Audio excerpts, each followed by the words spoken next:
Mickey's big hand's 1 minute late, so we'll go ahead and call the meeting to order. In just a minute, we'll have a pledge to our flag and a Roman prayer. But before we do that, if you got a cell phone, could I ask that you just put that thing on silent or something less than beeping or buzzing or talking?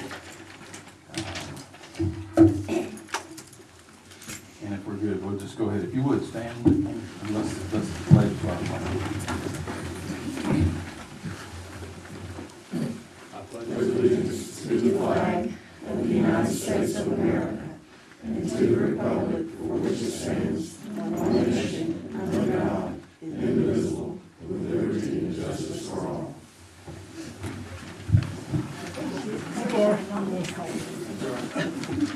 You can sit down during prayer, it's okay. You won't mind. Father, we thank you again for an opportunity to meet together, Lord. I pray for continued blessings on this county, our nation, our leaders. Lord, I pray a special blessing on tomorrow that whatever happens at our local election, that whatever it is, I know that you're in charge and that we will feel that the will of the people and certainly your outcome was achieved. As we go through the business tonight, Lord, watch over our efforts, guide us, and as we depart here, Lord, we'll pray for safe traveling mercies home for everybody. And most important, Lord, we thank you for your love and salvation. Forgive us of our sins. In your name we pray. Amen.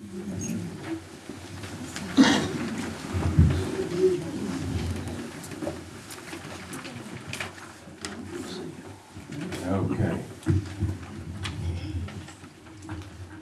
Our first order of business is the chairman's report. We had none.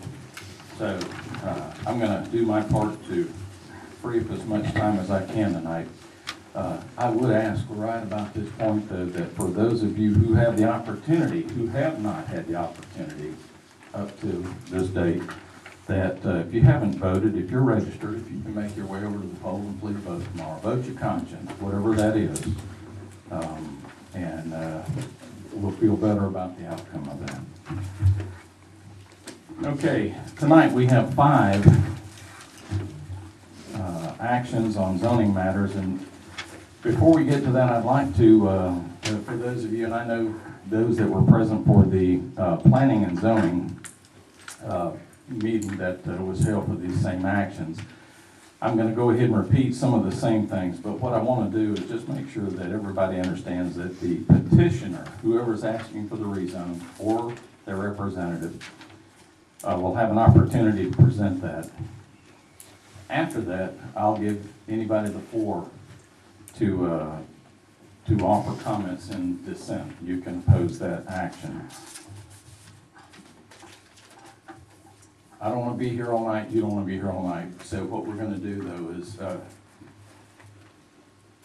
brought my trusty stopwatch. And what we'll do is, just so everybody has a chance to speak, though, I want to make sure that we keep comments limited to a reasonable time frame. There also will be a certain amount of time that we'll set aside for this. We will not go indefinitely. I promise you we will not. And if that may please, it may upset some of you, but we have that latitude with our charter here. So I want to make sure that we give everybody, if there's those that want to speak one way or the other, please, if there's a spokesperson that might represent you, I encourage them to do that as well. But after the dissenting opinion, I'll give the petitioner or the representative a chance to rebut. And at that point, we'll close the public hearing. And that means after that point, we're done with the discussion, okay? We'll bring it back to the board for a decision on that particular application, and then we'll move on to the next one. I'd ask that everybody just keep remarks and comments directed toward the action, nobody in particular, okay? And if it gets beyond that, we'll ask you to discuss that out in the parking lot if that's your choice.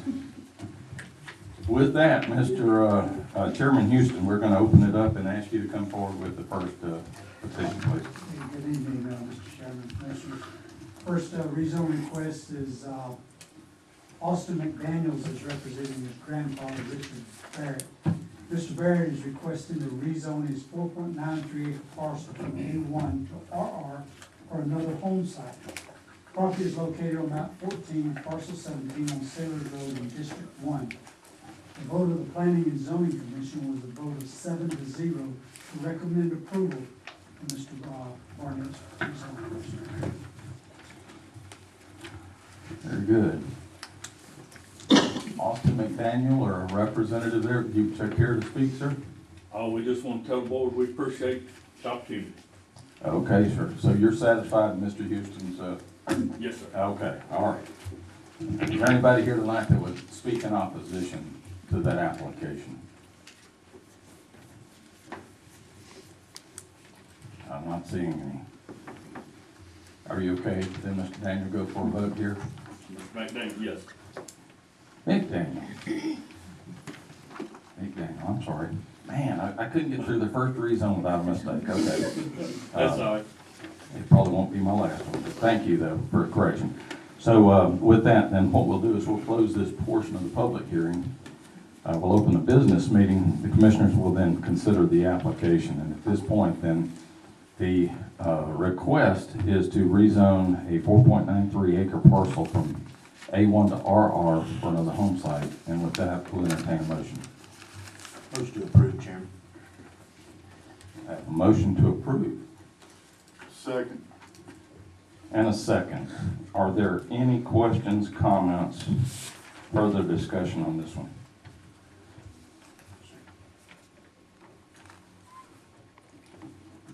Not seeing any. Commissioner Allen? Yes. Yes. Yes. Yes. All right, sir. That one's done then. On to number 2 there, Chairman Houston. Chairman McHouston, I'm sorry. Sorry. Go ahead. Okay, you got me off track. Okay, the next rezone request is Brandon King is representing Michael Hurd. Mr. Hurd is requesting to rezone his 5 acre parcel from A2 to A1 to combine with his adjoining property. Property is located on map 100, parcel 4 on Reed Brawner Road in District 4. The vote of the Planning and Zoning Commission was a vote of 7-0 to recommend approval of the rezone request. Thank you. Mr. King. Yes, sir. Hey, there he is. Okay. Come on forward, sir. Do you need, is there anything that you'd like to add, or are you satisfied with that? Satisfied, yes, sir. Okay, all right. Is there anybody here present tonight that would like to oppose this application?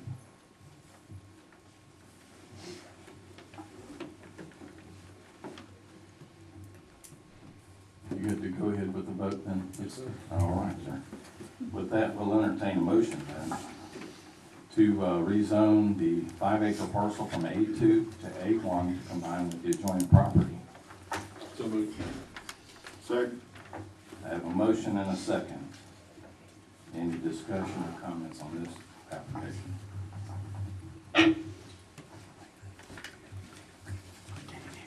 Not seeing any. Commissioner Bettis? Yes. Yes. Yes. Yes. Very good, sir. Sir. All right. The third rezone request is Richard Johnson, who's representing Ministries LLC. The request is to have a 40.44 acre parcel rezoned from A2 to A1. Property is located on map 2, parcel 11, on Loop Road in District 1. Based on the information that was presented at the Planning and Zoning meeting, the vote of the Planning and Zoning Commission was a vote of 6-1 to recommend approval of the rezone request with a condition that it be for stack houses only.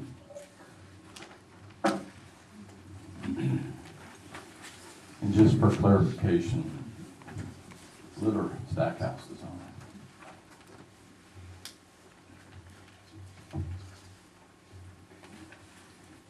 Okay. All right, Mr. Johnson. Thank you, Mr. Chairman. Johnson with Graham Law Firm for the Ministerial LLC. First, I need to clear up something that I was unaware of at the zoning hearing from the Planning and Zoning Commission, and that is that the farmer who's under contract to purchase this property, we had a miscommunication. He did not mean to say 6 stack houses, he meant 6 poultry houses and a stack house. So what I've done is I've submitted an attachment application for rezoning and a constitutional challenge. Mr. Chairman, I'll reserve 5 minutes for rebuttal to show the location of the proposed poultry houses.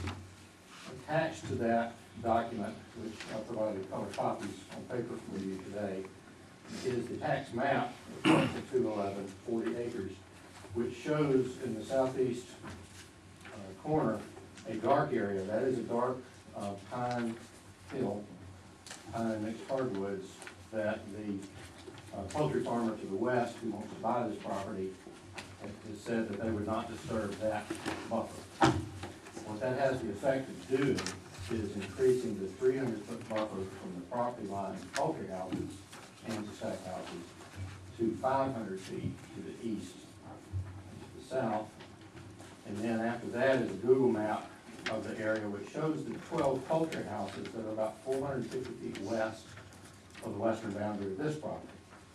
The poultry farmer owns 80 acres to the west. It was 2 parcels on the tax map that's since been combined where there are 12 poultry houses. And those 12 poultry houses pretty much mean that this 40 acres can't be used for anything else other than poultry houses. There's been no interest in real estate development or residential or other purchase since 2008 when the Ministerials inherited the property from their father and set up the LLC. And then the last page was a proposed site plan that Phil Monroe had drawn up. And on it, I have superimposed the outline of the 44 acres, showing that 6 poultry houses are possible on this property. 2 of them, or 2.5 of them, would be on the adjoining property, and 4 to 4.5 would be on this property. The residential area to the east has a 500-foot wooded buffer and a hill between this land and the property to the east. The property has been vacant for decades. The only economic use that it has had is a cutting of timber about 20 years ago, but there's no commercial timber on it now. The property in the tax map area, parcel 2 on the tax map, or map 2, is 53.8% A1, 23% A2, 23% RR with 1 business lot. Madison County is the #1 county in Madison County in Georgia for poultry and egg value, broilers, and table layers. That's from the 2017 Georgia Farm Gate Value Report from the University of Georgia. The poultry houses, if the rezone is allowed, will increase the tax base in Madison County. The property currently is under the current use valuation, but that just affects the land. The 12 houses to the west, which is on a larger piece of land, the taxes went from $3,456 in 2017 to $25,368 after the poultry houses were built in 2019. That's a 734% increase in the tax return. As you know, poultry houses don't use much in the way of government services. I don't know what the taxes would be on 40 acres if poultry houses were built, but they're currently between $425 to $448 on the land only. I estimate that if 6 poultry houses and a stack house are built and the property is rezoned, there would be about $10,000 to $12,000 increase in the taxes on this property. The farmer who's under contract to purchase from Ministerial LLC has said that he would not remove the wooded area on top of the hill, which you can see on the proposed site plan.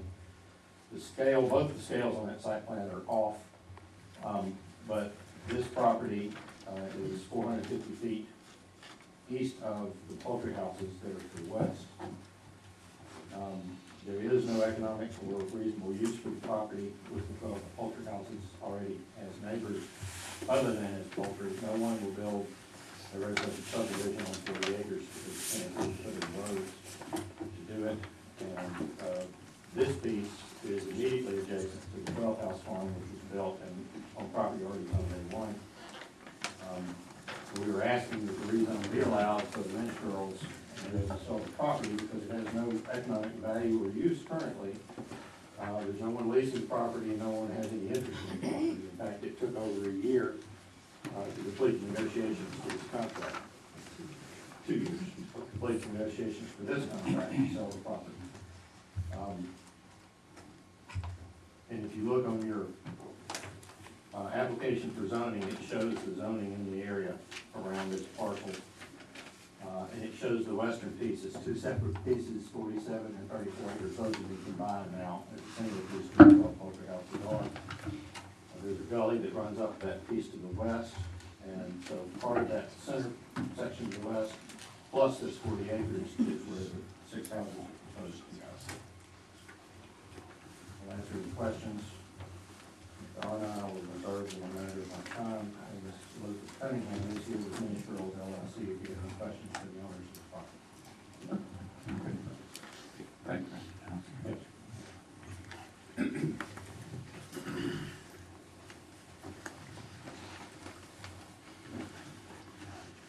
Okay. So at this point, I'll open the floor for those that might speak in opposition to this request. And again, all I'll ask you to do is individually, if you'll keep your comments brief, we might get anybody that wants to speak in opposition. Otherwise, we'll cap the time at a certain point. So I'll open the floor at this point for anybody that would speak in opposition to this application.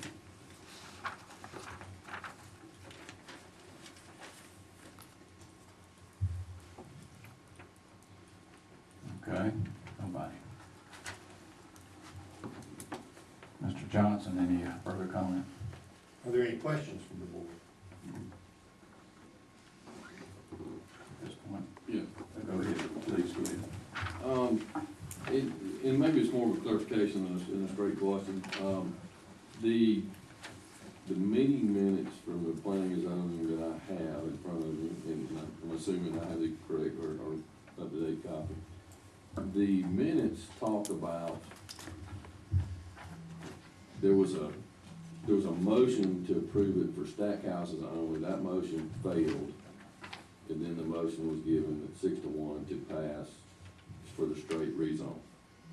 No. No. The vote, the amendment was to make it stack houses only. There was a 4-3 vote to say stack houses only as a condition. And then that passed. Stack house condition passed. The So next for- morning, when I found out that the farmer did not mean 6 stack houses, he meant, there was a miscommunication, which I'll take responsibility for. He meant poultry houses and 1 stack house. So the original motion or the original petition was to rezone from A2 to A1. Subsequent to that, there was discussion and it was made known that it was, and Mr. Johnson's comment is that today it was erroneous today that the clarification was for 6 stack houses. So an amendment to that original motion for rezone made the stipulation almost a conditional use that it be used for stack house, 6 stack houses only. And that's where the vote stood. They approved that 6-1 to approve the rezone with the land to be used for 6 stack houses only. And there's no reason to do stack houses. The 1 stack house is proposed would serve this property and the other poultry farm to the west. Now, access would be off a loop road. There's no intent to cross the gully to the west or to drive directly from 12 poultry houses to the west to 500 feet to the east. The intent is to eventually put 6 poultry houses on the 40 acres. But only 4 will be on the 40, according to the site plan. There's not enough room to put all 6 on the 40 if he leaves that wooded hill undisturbed. I drove out there right after the zoning hearing, and it is pretty densely wooded all along Loop Road. If you're on Loop Road looking to where the houses would be, there's a hill with pine and mixed hardwood on it. There's dense underbrush all the way from the road up to the edge of that wooded knoll on the top of the hill. And you can see on the Google map, it's actually better than the tax map, because the Google map's a little more recent. That, there is a good bit of wooded area on the eastern part of this tract. And the northwestern part of the tract is where the houses are proposed to be. Chairman, if I may, this being 6 stack houses is a lot different than 6 chicken houses and a stack house. Yes, sir. Obviously, you understand that. I do. And so I would like to see this, because I'm not sure that the P and Z actually made a recommendation based on good material. And so I don't know, I don't think that they should have to wait for 6 months to to do another application, but if there's some way maybe we can advertise this properly.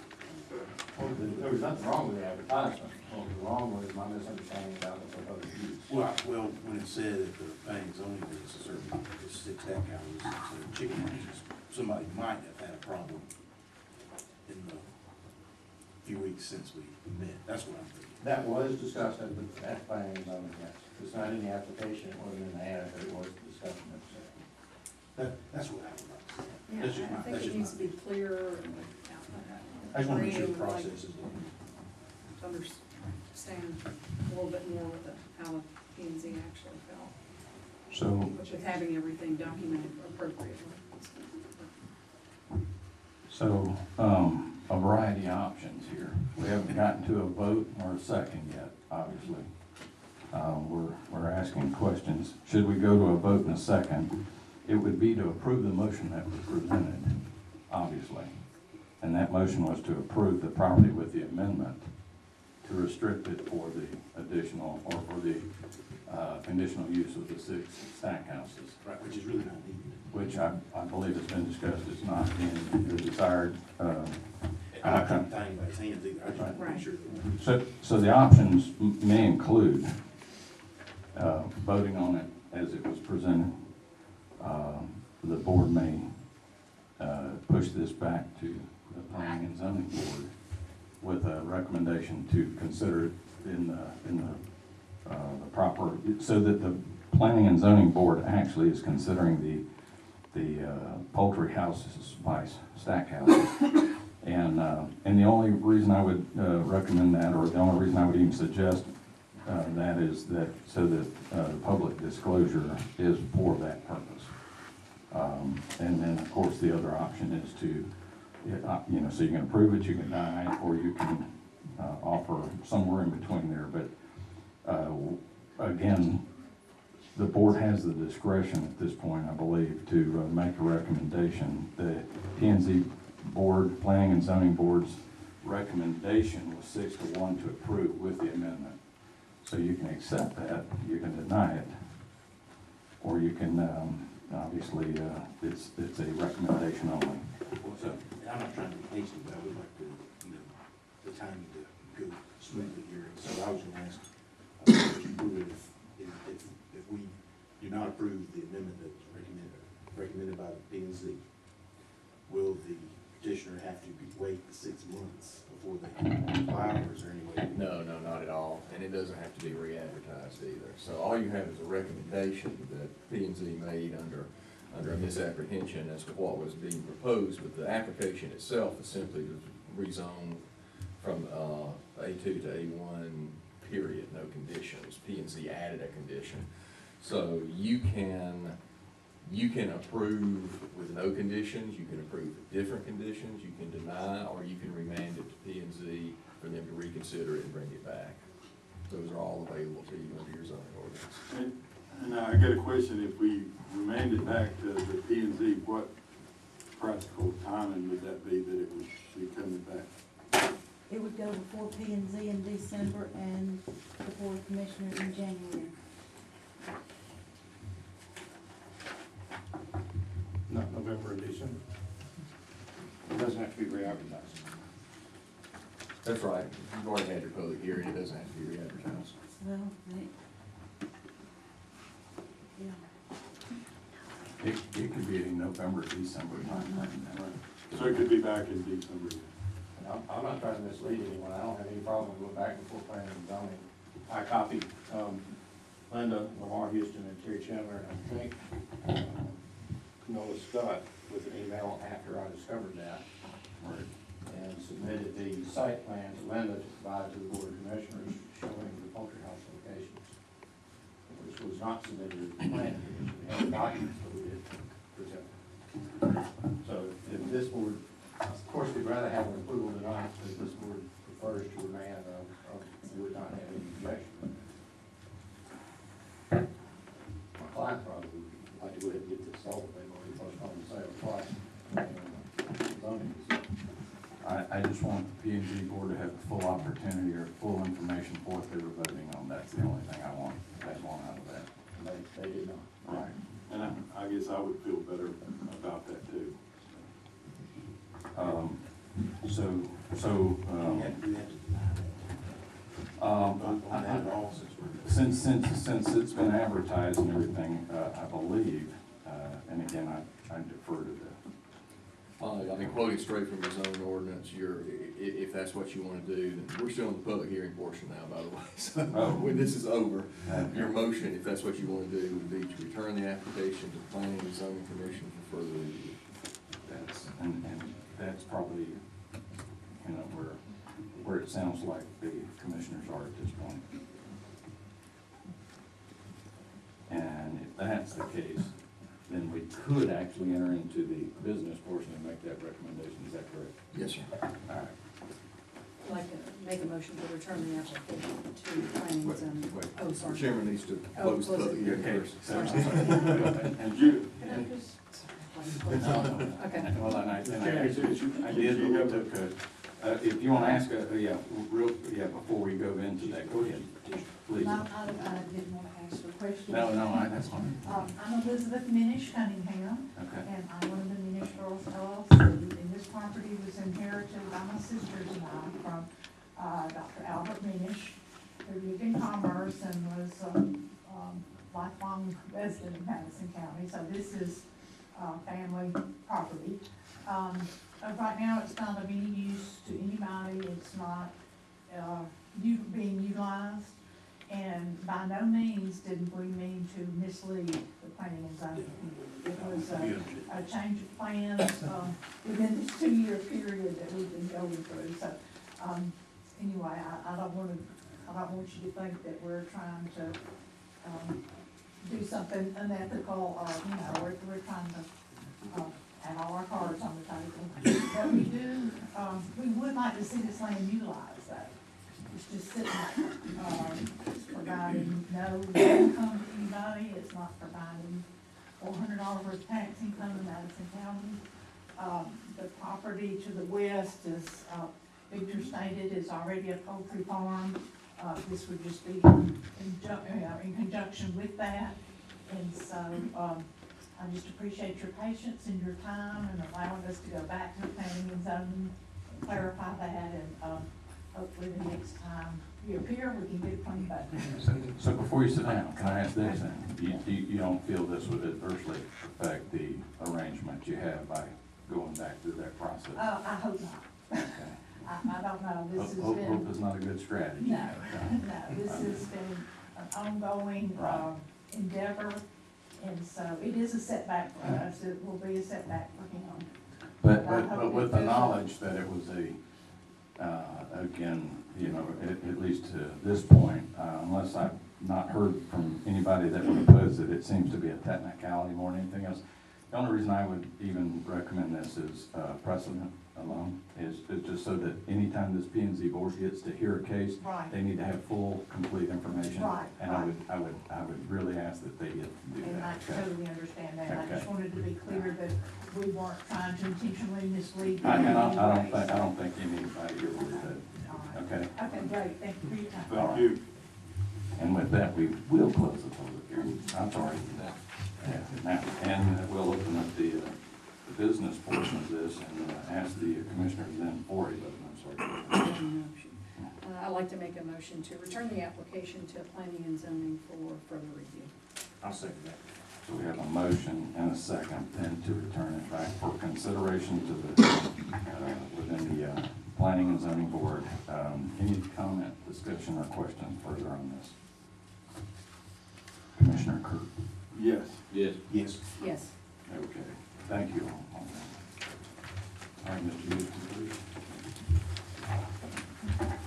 Mr. Chairman, number 4 and number 5 on the agenda.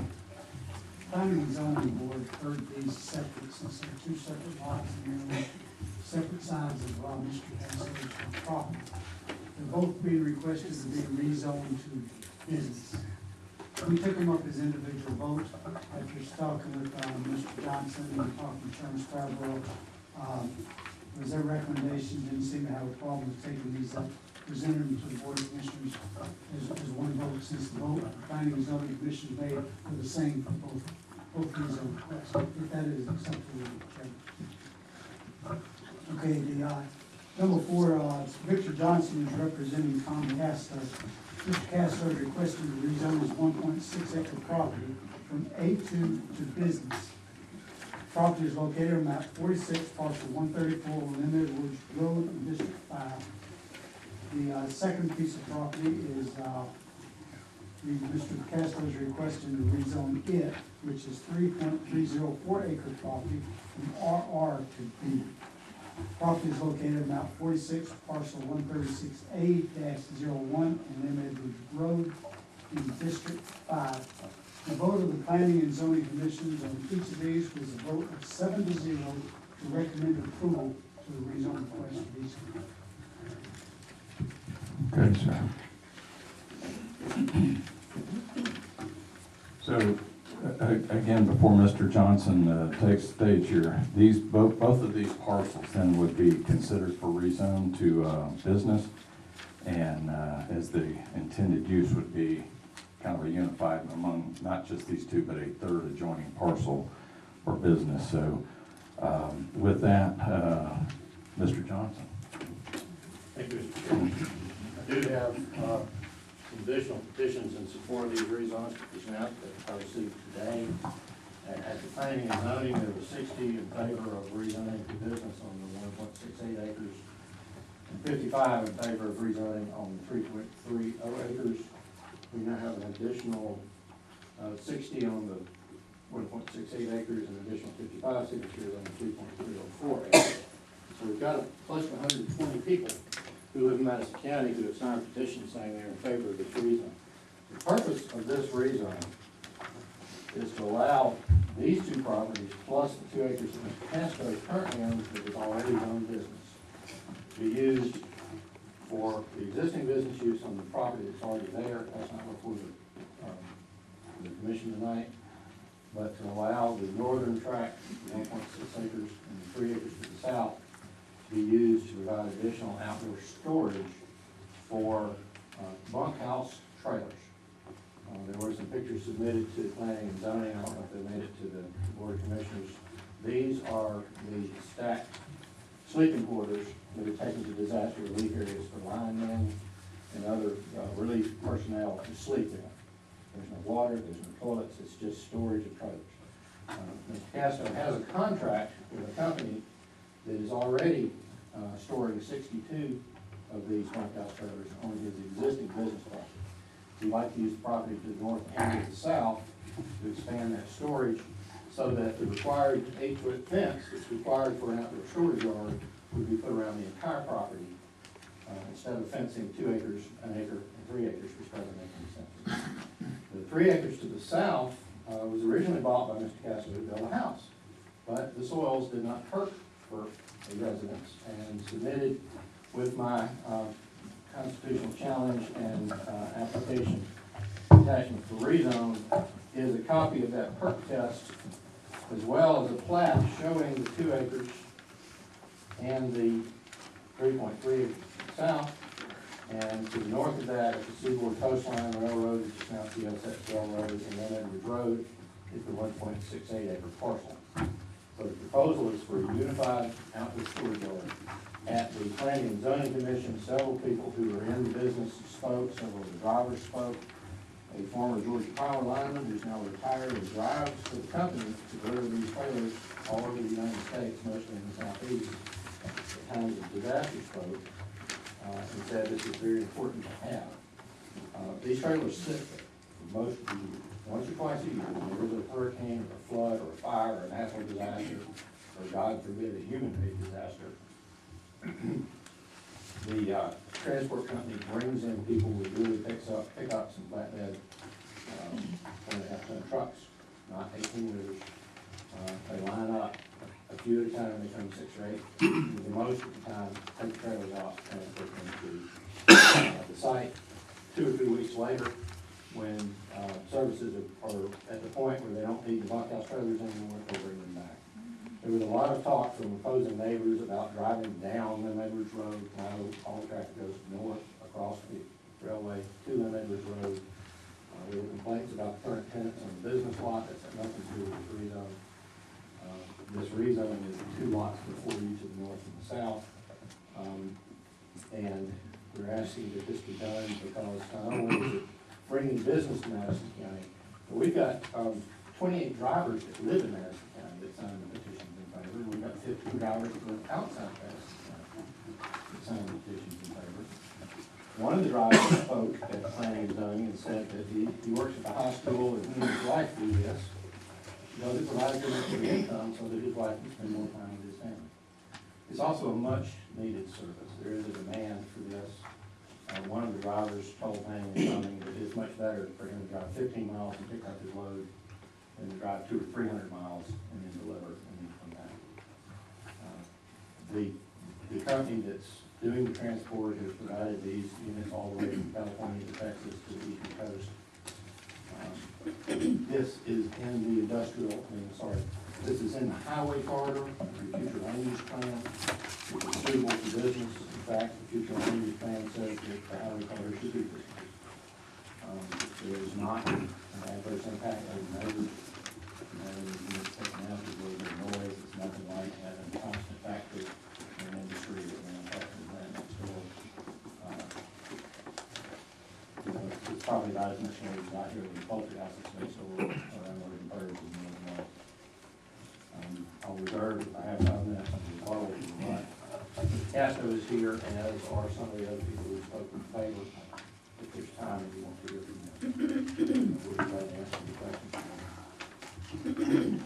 So, as I understand it, this is just a storage facility. There is no work that's actually done on these, or? There's no repair work, there's no modifications, they're just parking. When it's time to have the call out, the transport company, because as one of the drivers said, you know, we're getting paid by the mile, we don't get paid by the hour. We don't want to be sitting here in a line of trucks waiting to pick up trailers. So Mr. Presto's brother actually runs the company that provides the transport services, and they bring them in crews, in sections, 6 or 8 at a time at the most. One reason for this rezone is the property to the south, north of where the creek and the vegetative area is, would allow a staging area, in addition to parking and storage of some trailers, where they could better organize getting the trucks up and hooked up and out, and when the units come back, getting them parked. So they're pretty much parked toe to toe and head to head when they're commuting. These units go to portable camps. The company actually sets up an emergency relief camp for the linemen. And this is at a distant location, providing food, water, porta potties, and these bunks are used for sleep. The Georgia Power Line, when these folks said that this is much more comfortable than sleeping in your truck, if you're liking on the floor of the government complex or the gym, because they actually do their best to make you safer.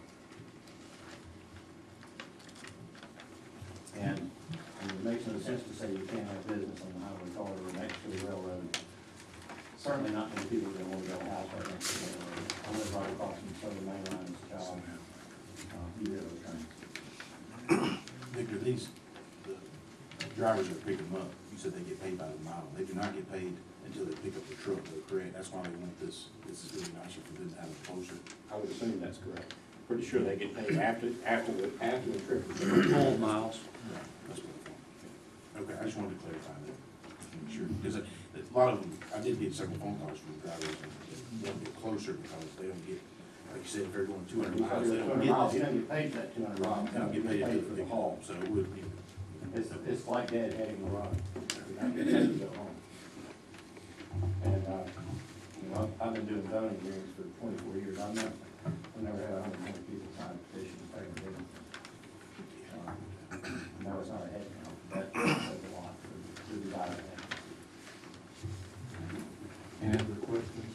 Victor, on track two, looking where on the survey where the branch is, due to the state buffers and all that good stuff, the track two parcel, 3.3 acres, would you, just ballpark estimate, I'm just trying to confirm my look at it. It's probably what, about 25% of that lot that's really unusable? I mean, because you're not, I mean, for the value to cross that creek to make something viable, you know, just About a third. 25, okay. If you look at the soil, plan where it shows the hard rock soils, now this does go north of where that creek is, but most of, north and south and stuff. Well, you're in turn. Yeah, we don't do math incorrectly. But yes, sir, probably a half of the lot could be used, maybe a little more. And there's no plan to cross the creek from south, and the branch is shown in the survey. And the vegetative zone north of that is more than just 20-foot buffer. It's required. They don't, they don't want the trucks to get down, they're really not moving it out. Thank you.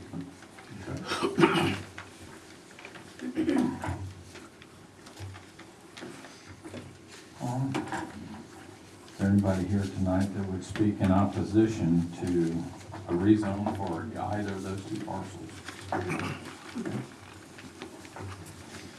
Hi, I'm Teresa Christine. I live in 6th Avenue, Colbert, but I'm here representing my parents on Wilson Drive. Yeah.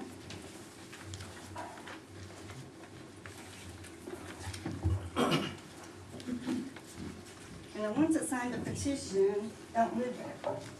And the businesses on that road are across the track, and I'm the other side of the railroad track. The last thing, here, Colbert and Hull have the ones that are on this side of the track. Last thing was on this side of the track was Swamp Guinea. But as you can see by the pictures of what they look like, there used to be a house right here on the corner lot. It's already set for a well septic tank, another house could go in there. You can have a big yard, you can put a pool, you can have a garden, you can have a horse or cows. Or if you want to put a modular home in there, you could do that and rent it out. People are looking for rentals. And you can see on the top part, that's where they want to put all the trailers at. And you can see what they look like. It's just like 62 is a little crowded, and you want to add more. And they said like FEMA could come in the middle of the night. Neighbors don't want to be woke up in the middle of the night for these to be picked up. I mean, you go have big trucks, dualies, that's what keep people awake all night. And so we just want to, and then if it gets sold, what's going to go in there? We don't want to have a problem like they have at the factory in Colbert. You know how that is, everybody's protesting that. It can't be a big factory, you know, it can't be a junkyard, but I understand if it gets sold or rents out to body shops, there's not a limit on junk cars that can keep it. And those can pile up and pile up and pile up. So that's why the neighbors are protesting all this stuff. He gets tired of it or it doesn't work out and it gets sold, what can go in there next? And we also don't want them to even use the Mimosa Circle emergency exit, because that's where the folks on Mimosa Drive and anybody has been Mimosa Drive. Okay. Thank you, Teresa. Yeah. Is there anybody else? Come on up, man. Should have said up front, yeah, when you, if you would just give us your name and where you live, that helps us too. It's Vicki Harris. I apologize, I thought there were only 5 board members, but I've got a packet here. There are. Oh, there are? There are only 5, but there's one absent. 1, 2, That's the 3, chairman, 4, this 5, is our 6. chairman. Oh, I you don't got get a to board vote. member. They don't let me vote. Well, then you'll have to just kind of. I'll look on some, I'll look over their show. Is there a, Okay. I've got a little packet here, and also includes my rest spiel in case I go get to the others to speak. Anyway, there are documents in here that show the applications, show the pictures of the properties currently being used. And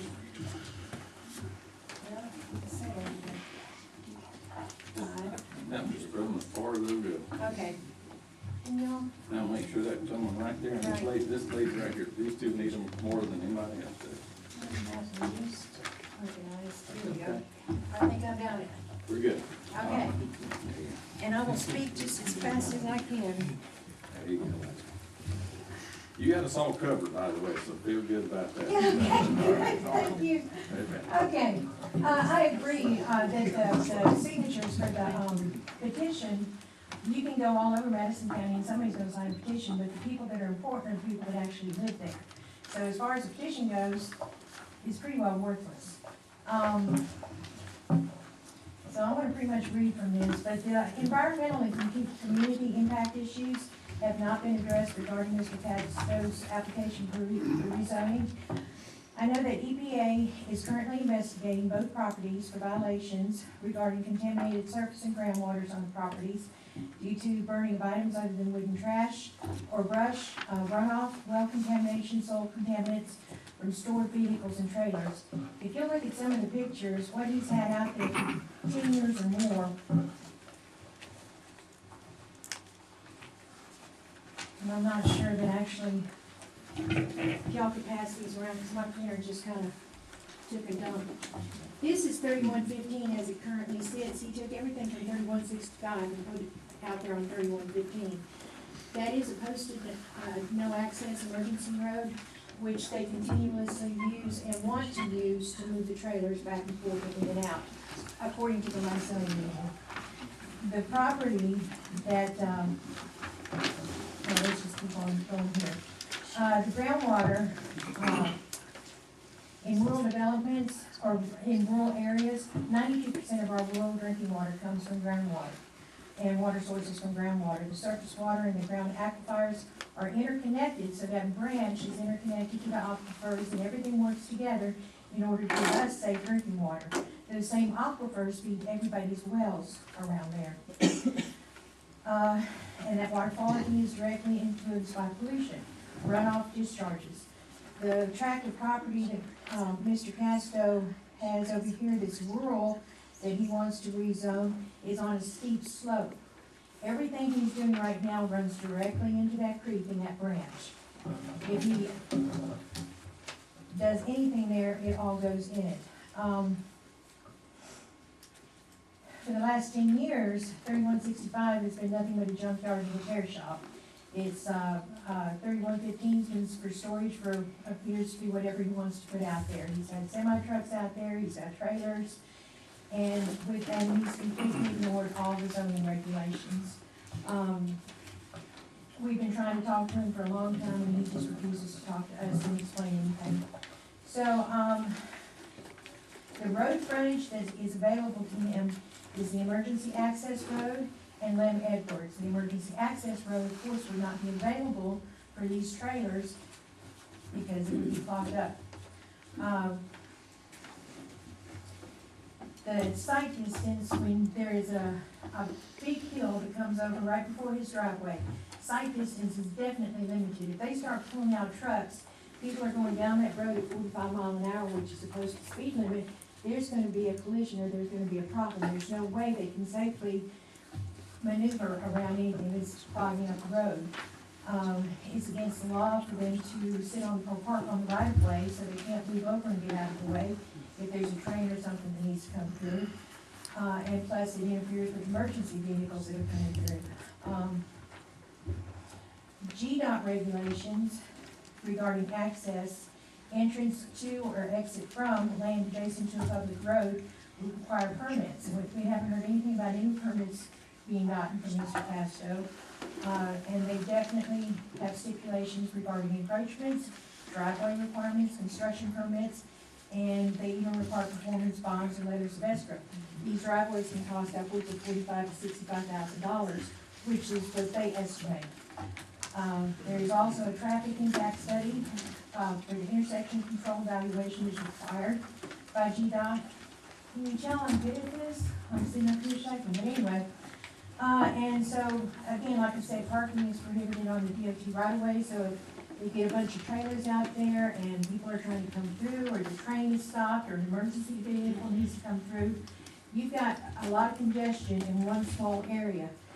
Mr. Casto's property is right here on the corner of the road, which leaves a little bitty two-lane road with a hill right before it, railroad tracks, and then they have to try to get out on the 72.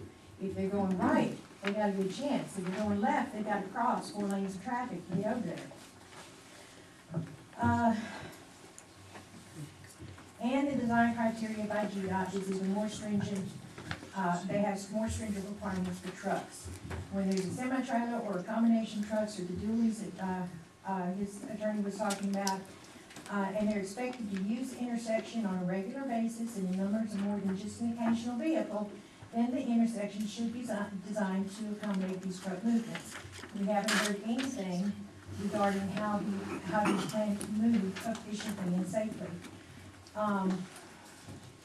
Property environmental impacts may limit the amount of right-of-way that can realistically be required. And considering the location of the problem, or the property, just a few of these trailers would interfere with residents and emergency responders entering and leaving Lem Edwards.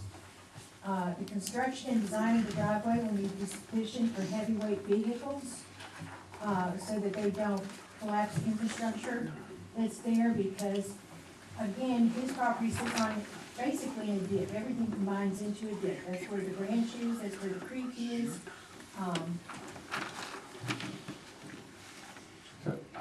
I don't want you to breathe any faster. We're probably twice the allotted time, so just. Well, and the point is that we have to consider the environmental concerns.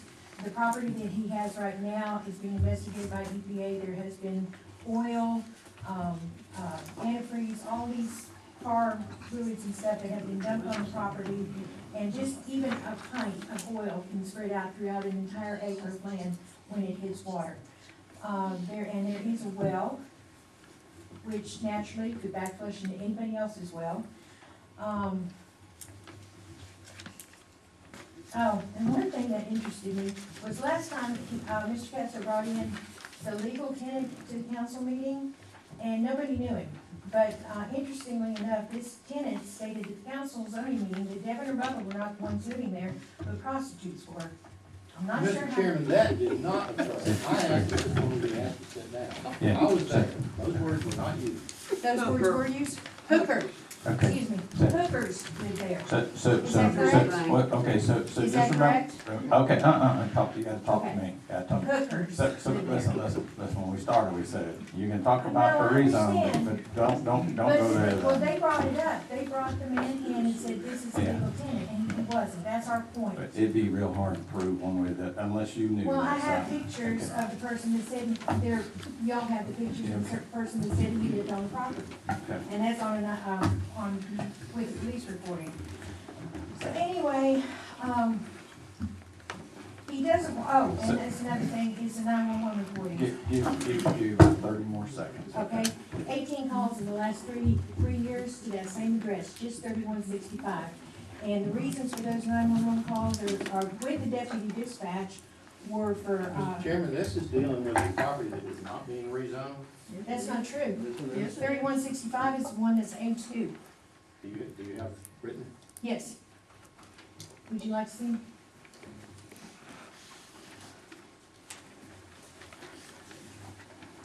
you pass this through? 3165. And so 18 of those calls, and then the reasons have been code violations, traffic warnings, neighborhood complaints, domestic disputes, theft, bid verifications, and civil services. And just as a lark, I was out there taking pictures, and I went and pulled in a random tag number that was going into the property, and they verified that yes, that person is in the system. So the legitimacy and safety of the business he currently has there is in question. Okay, all right. All right, now I'll breathe. I'll Okay. give you back to stage. No, thank you very much. I think the commissioners definitely get the gist of your. Our concerns, concerns. very much concerns. They're environmental, their safety, their logistical. Okay, all right. Thank you, Ms. Harris. So we're at 13 and 15 minutes for opposition. The speaker used well in excess of 5 minutes for a speaker as well. Okay. So is there anybody else that wants to speak? But let me encourage you, we want to hear you, but I will take, is there anybody that's got a burning desire that wants to speak? Certainly, please. All right. We're, Unless you can hurt, yeah. okay. John Kelly. John, Kelly, and they're saying that the trailers are being stored on the business lots now. They're not, they're actually on the, lot that he's trying to get rezoned. There's a hill right there, there's, pictures right there of the hill. The driveway is very small, I mean, you can't get in and out with the campers. I don't know, it's just not a good spot for it, you know? I mean, that's all of them was want to say. Okay. All right. No, thank you very much, Mr. Good. I mean, ain't nothing else?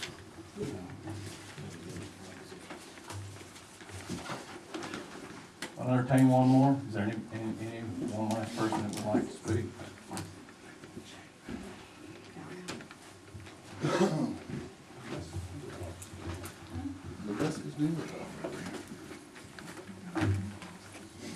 Yes, I'm Susan Kelly, and we purchased our property back in '84 because it was residential, the whole thing. We've raised our children there, we have grandchildren there all the time, great-grandchildren, and if you start running things back and forth, somebody's gonna get hurt because kids are so fast. And all the way down Lake Edwards Road is residential, people growing up with their kids and everything. And they're, like Ben said, that hill, it may have a speed limit, but people don't follow the speed limit. They're popping that hill, and they've had a wreck or two out there for that. So, and also, if they start moving those trailers in and out during the middle of the night, like when they brought them in at 2 o'clock, waking the neighbors up, a lot of them's gotta go to work, can't get to sleep because of all the noise they're making. And so you have a noise issue there also. And they also, that emergency access, you know, you might as well pave it and put a superhighway going back and forth. And yes, my son owned the property at one time. And so he had talked with the commissioners, and they come up with the deal to make that little area there where the garage is, commercial. And that's where he did his business. But he didn't use the access road. He had another road that come out where the trailers are being parked. And that's how he went in and out. But the rest of it was residential. And he left it residential because he had planned, he's got 2 sons, to split the land up. So one could have a house here and one could have a house there. You know, those dreams is gone from there. But like I said, we have kids up and down the roads, you know, and then we have bicyclers. When they have the festivals in Athens, they've got all these bicyclers coming down the road and through there. And so, I mean, that adds into the traffic as well.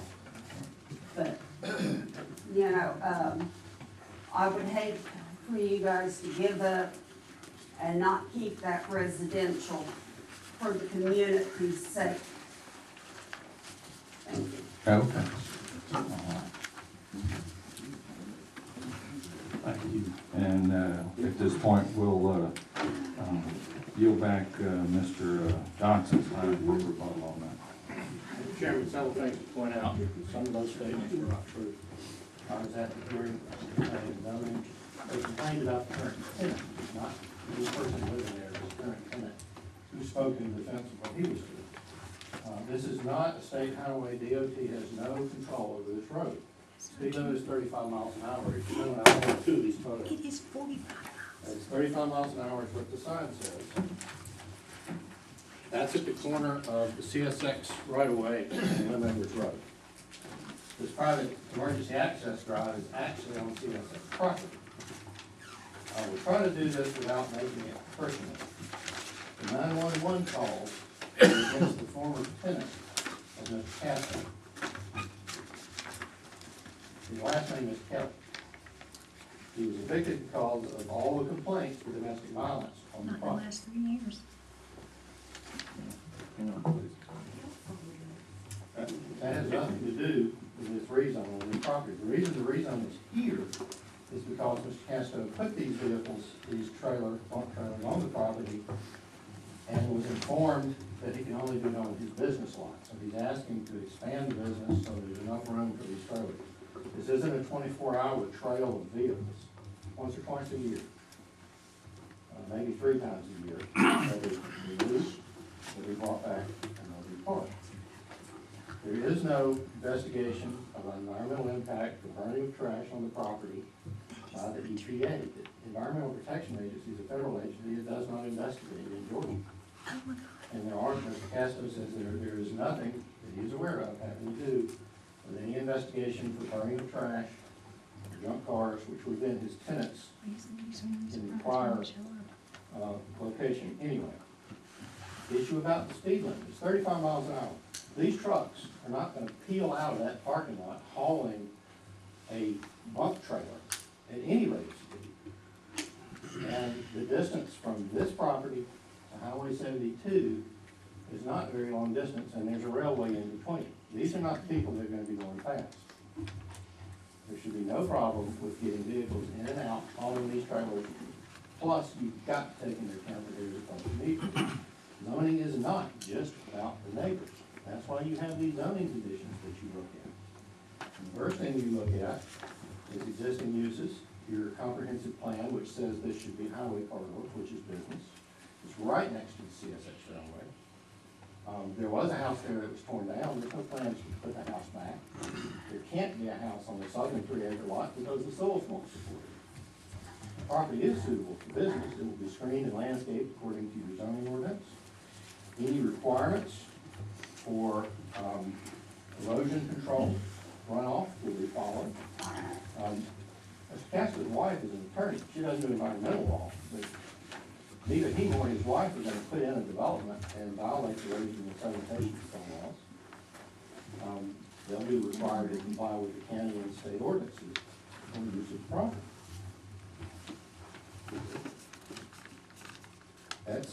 That's the reason we're here tonight.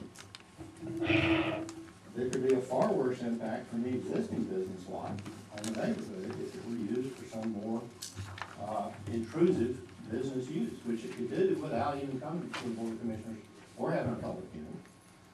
This request is to do an outdoor storage yard. It's required to have an 8-foot high opaque fence. It can be chain link with the slats in it, or it can be a solid fence. It's got to have a landscape buffer.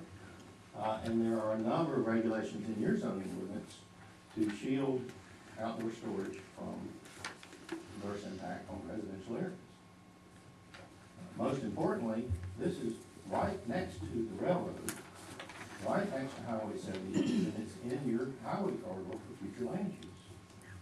If you don't put businesses in your business corridor, people aren't going to come and bring businesses to Madison County. Y'all aren't the same board that was here 10 or 20 years ago, but you're still dealing with the reputation from 10 or 20 years ago, when the Board of Commissioners just routinely denied 90% of business rezones over a 10-year period that have been recommended for approval by the planning commission. It's not you.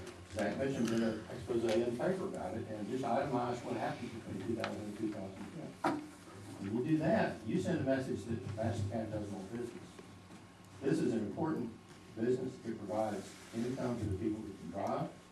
Sure, it's just 3 or 4 times a year that the truck's in and out, but that's an extra income. So it is consistent with the zoning ordinance. And in conclusion, this is in the second page of my letter on the attachment for application for rezoning. And this addresses most of what the opposition has brought up. The county has a duty and obligation to work with property owners to allow them the highest and best use of their property.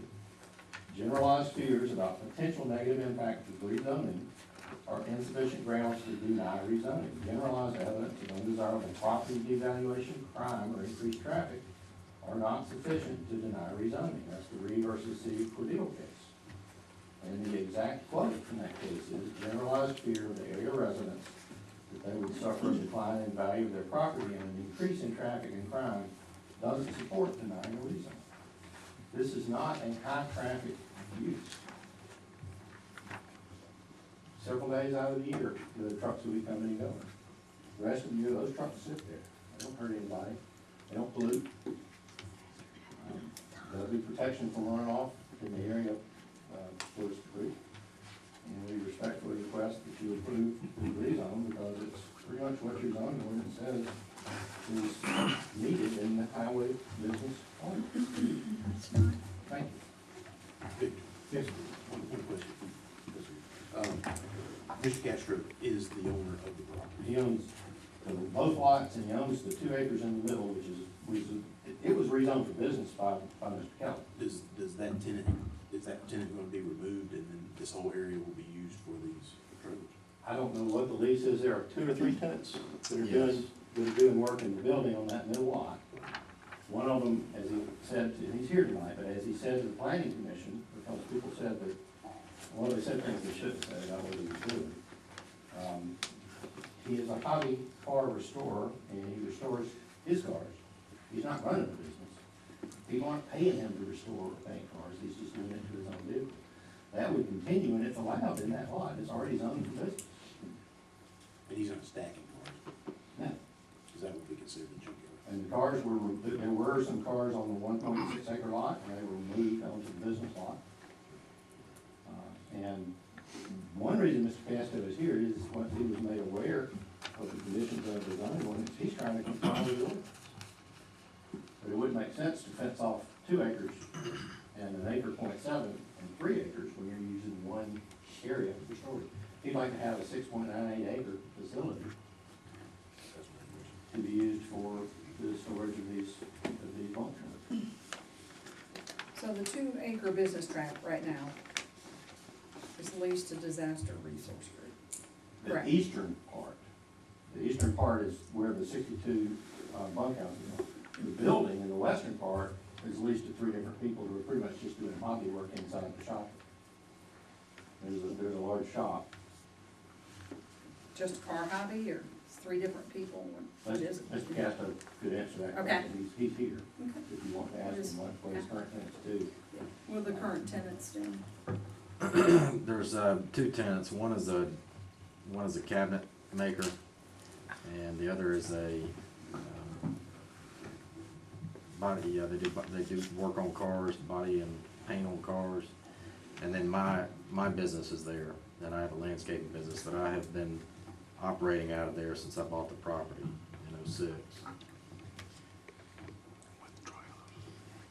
With trucks and trailers pulling out of there multiple times a day, every day of the week. Carrying landscaping and lawn care equipment. So the June 2006, June 6, 2019, when you were in violation, that was sent from our zoning administrator. Did you correct these? What, Yes, ma'am. every single one? Yes, ma'am.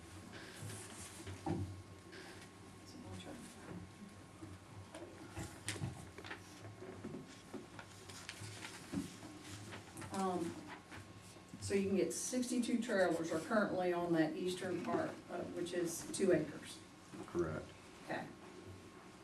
So you're talking about, you have an estimation of how many trailers would be? Additional trailers? Mm-hmm.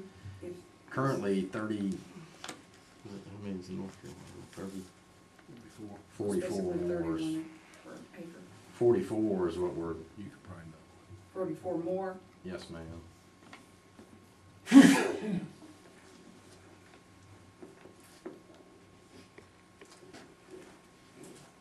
And my brother has the transport business with this book of drivers, and they're all Yeah, there's a lot of them, probably 25 to 30 of them that live in Madison County, and everybody else is within a 50-mile radius up here.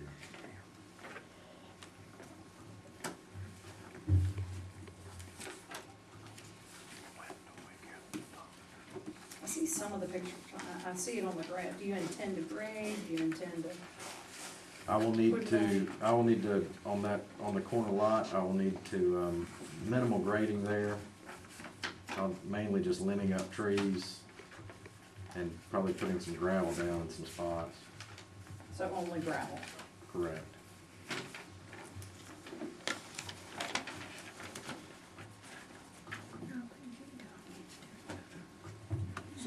So I don't know if I got my answer. Are the tenants all gonna be staying there, the hobby car? They kind of, Yes. right, that property is already. Well, I understand. Yes. I understand the rights, I'm just wondering, are they gonna stay? Yes, they're staying there, and they help me maintain the Just property. curious. Thank you. Any other questions? Very good. Thank you. Thank you, Rick.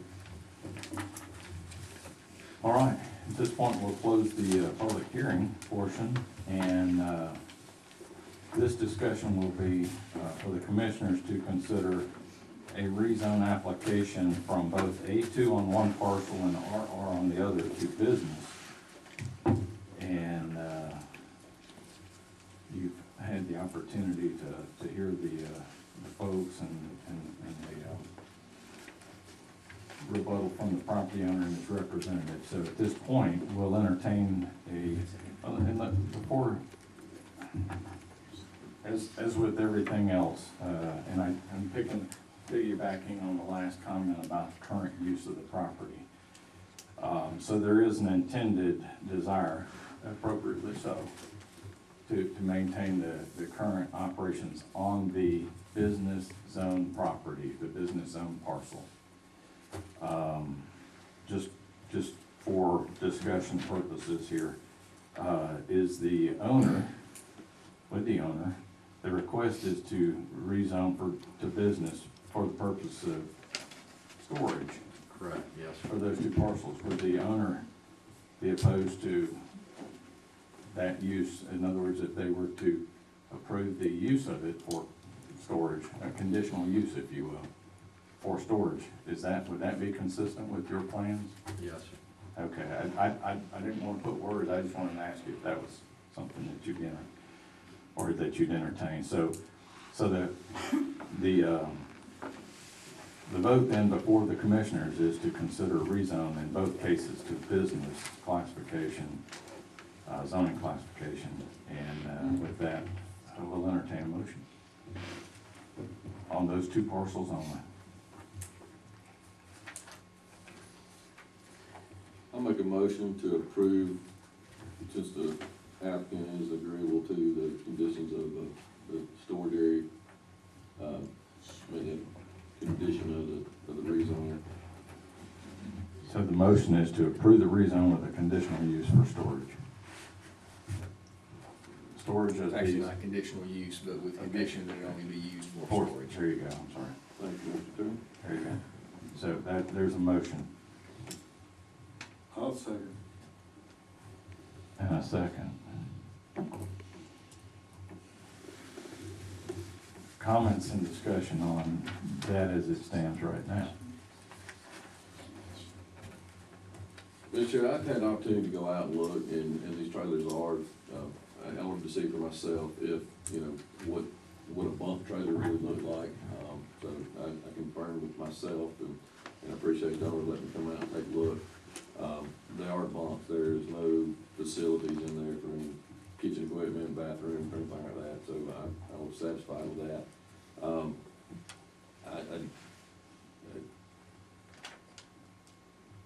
The concerns with some of the other items, I imagine whether we need to, if they're still there, or in good faith effort, just make sure code compliance possibly can take some action, or investigate if that's the proper term, for assurances for our other ordinance proposals. But from a strictly property zoning, we've got a business commercial lot in between or an A2 lot that's in between the railroad and that existing business, and then I don't see a viable use for the other property without the septic use, so I don't see a reason why, in my opinion, that, it should be approved as presented, or as the motion was.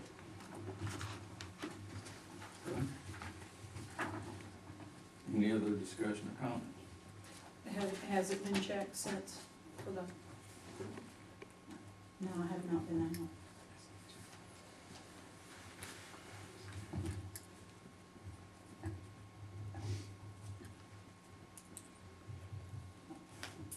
Are there currently trailers on these two properties right now? It's on the business property. There's 62 trailers on the 2 acre tract zone business right now.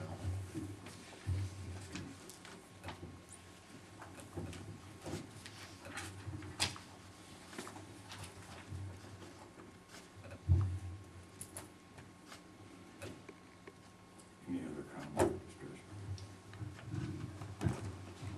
And the tenant at 3165 is no longer there, that was called on these how long? Correct.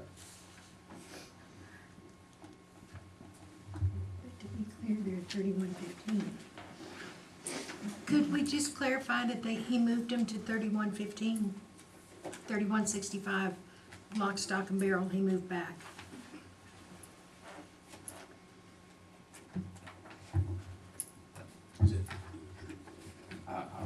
I'm at a loss here, I don't have the diagram in front of me, so. Well, no, help me out with that, she was please. just saying the tenants at 3165 and all their cars and stuff, he just moved them back to the business property, 3165. When the county notified me that I could only have a, basically without a residence, the only thing I can use the ag property for being organic garden, and that they had to move, then yes, I had an opening. I had one tenant move out of the building that is the metal shop on the business property at the same time, so they moved back into that metal shop on the business property. And the intention is for them to stay on that property, is that correct? Yes, sir. Okay, all right. Any other comments? The vote will go to Commissioner Gloucester. Yes. Yes. No. Yes.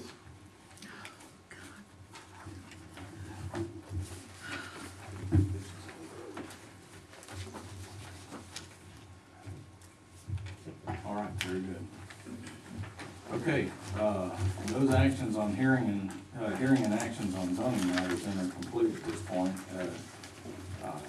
If there are those that want to continue and stay and hear the rest of the meeting, you're welcome to. If this is a good time for those to exit, you're welcome to do that as well.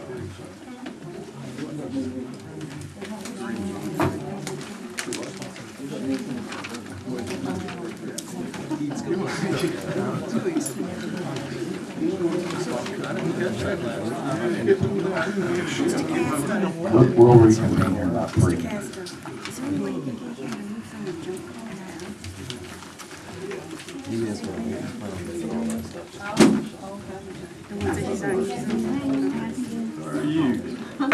That's the big deal was right there, because he's piling up. Well, he's gonna move that stuff. It's 917. He's not gonna spread it out no further, right? Can I scoop that? You tonight. Nice guy. Did they go out? You know, we didn't have 72. They had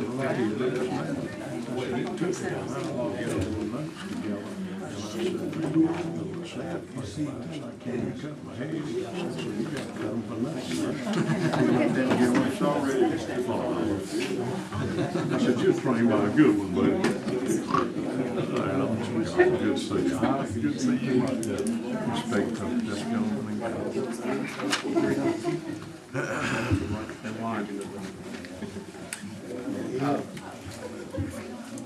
All the scratches right here.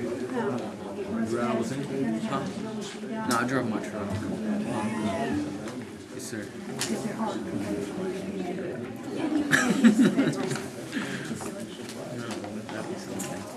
have to do a property. Good to see you, sir.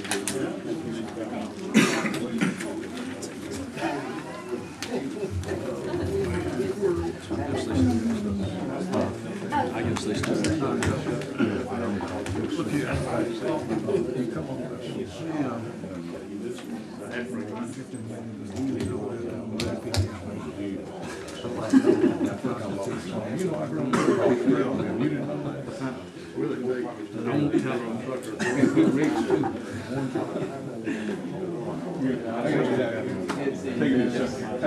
we figured he's over here really said it, can't sit him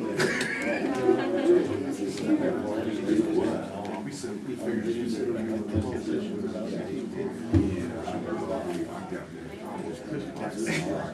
He's like being that one. He's like being that one.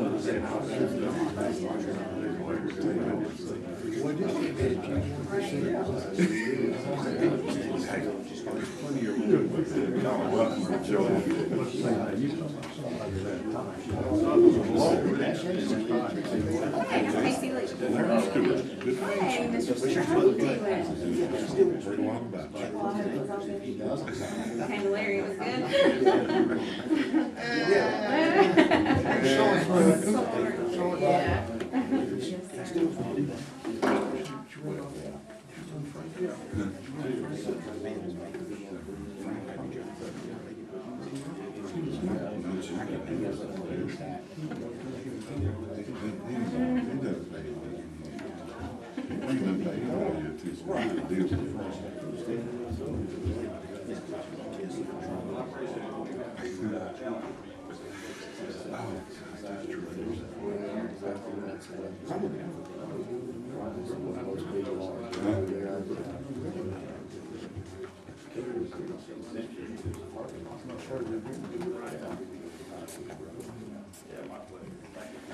You know, I didn't know my phone.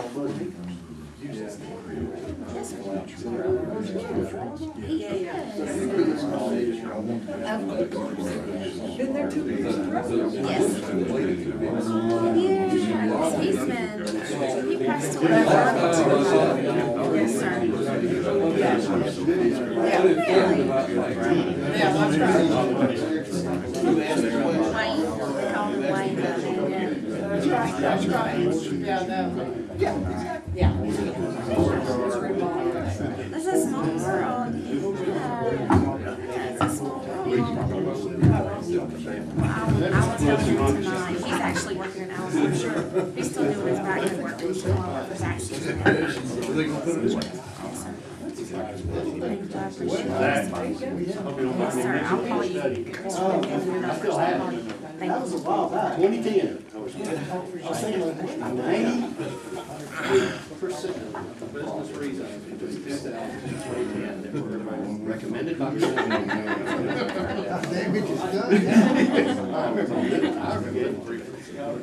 because it was like they kept saying, we want business, but every time someone came up, the planning commission said, get more business.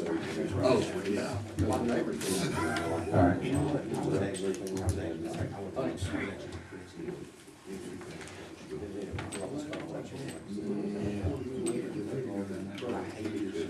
Okay. Hopefully everybody's good to go for round 2. This could be the Mike Tyson round here, I think.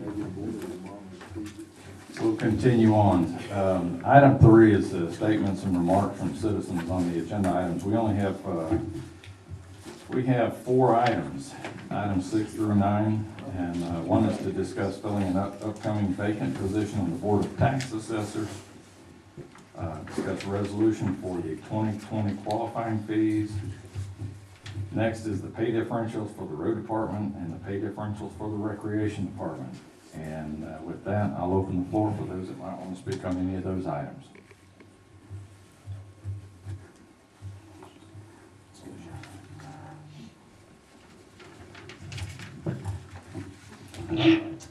All right, doesn't look like we have any takers. We'll go ahead and get on with the business, and we'll move straight into new business, and that item is discussed.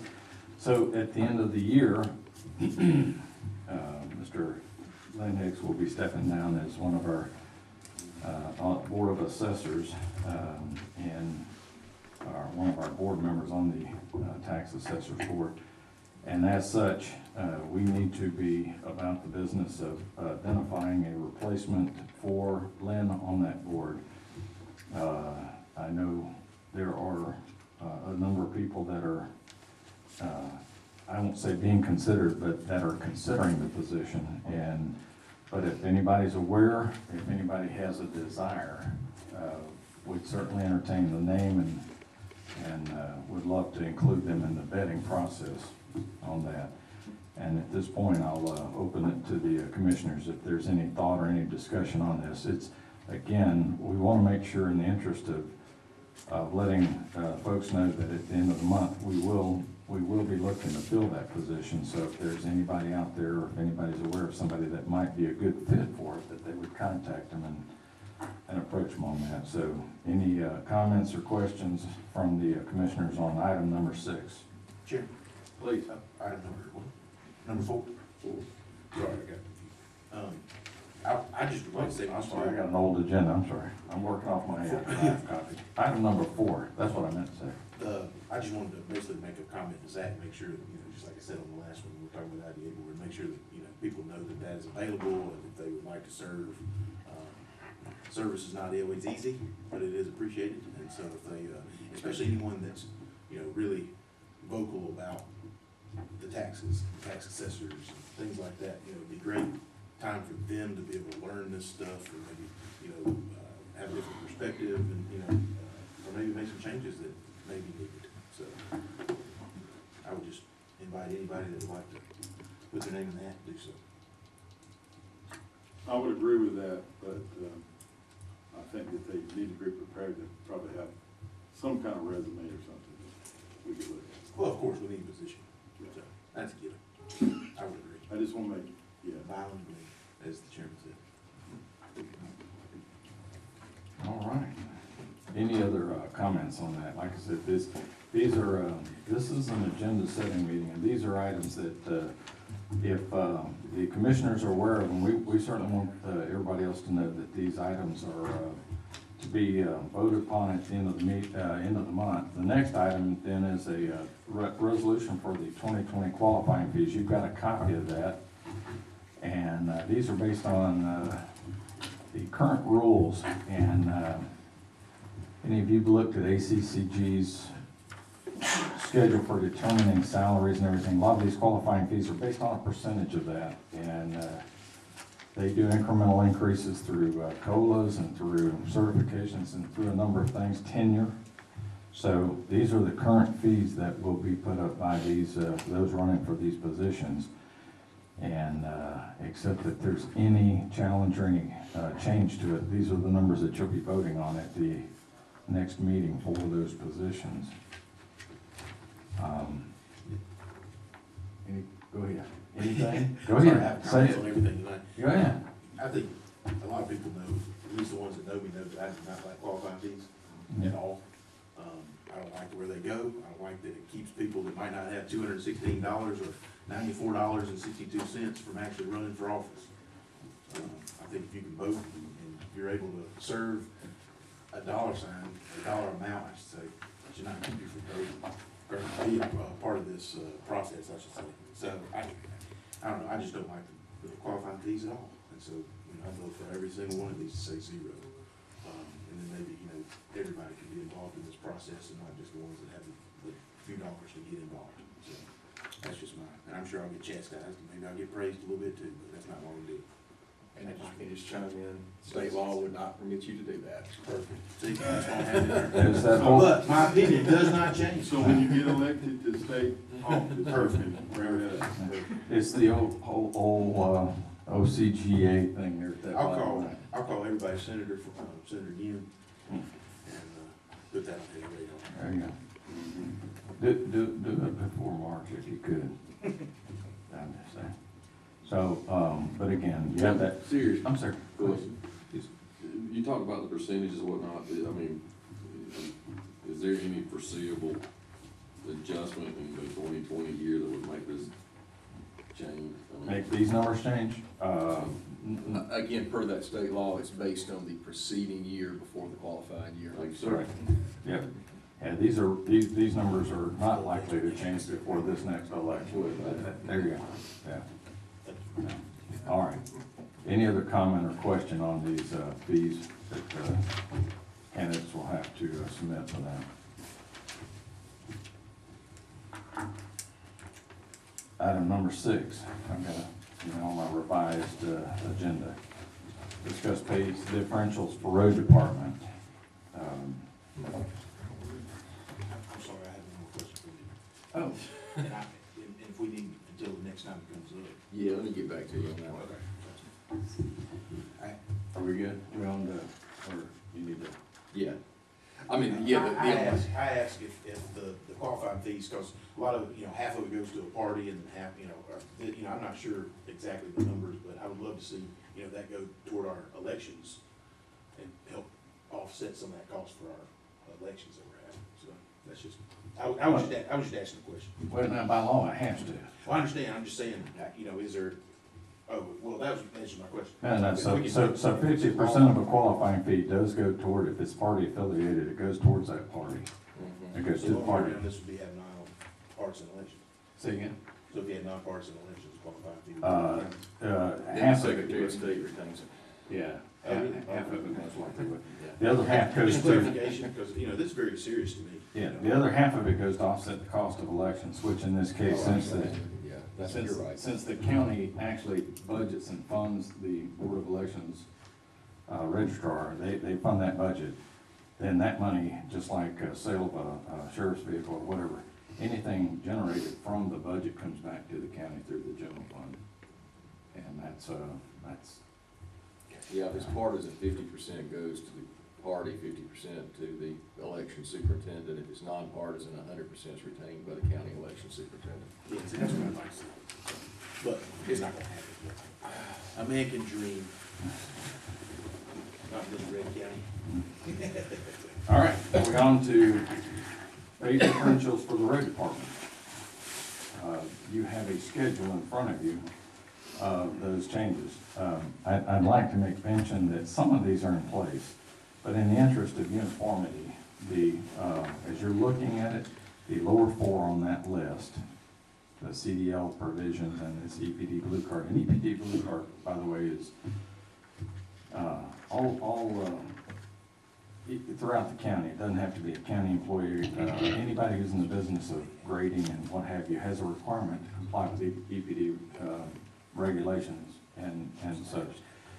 And so last year, the county actually hosted an event here, and they brought in folks from EPD and a number of local, again, folks in the grading business. They came in and were able to basically certify. And all we try to do is we try to make that again, a kind of a blue chip thing for the employee. It's worth something to the county to have folks that are aware of EPD requirements when they go out and move dirt. If you disturb an acre of land out here, you better be talking to EPD, and they know that. So again, these are the types of things that are of value to the county. Those are in place. The ones above them are the new, but again, these are the differentials, and that they're listed this way such that when we go out and advertise for a position, these are known incremental increases that position gets without having to come back to the board for approval to do that. And that's the reason these are listed this way.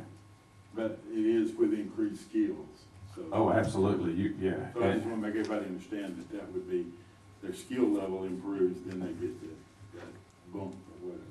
Right. So Such as CDL license, which is very, exactly, people wouldn't get that unless they. yeah, we're perpetually hauling gravel and things to the transfer station or the landfill in Clark County and Homer, and we need people that can do that, not bad enough. So again, at the end of the month, these are the differentials that Alan Lipsinski has asked for consideration, and he's really spent some time on trying to make these meaningful and uniform across the array of folks that he really needs up at the road department. So, our last last item are the pay differentials for the rec department.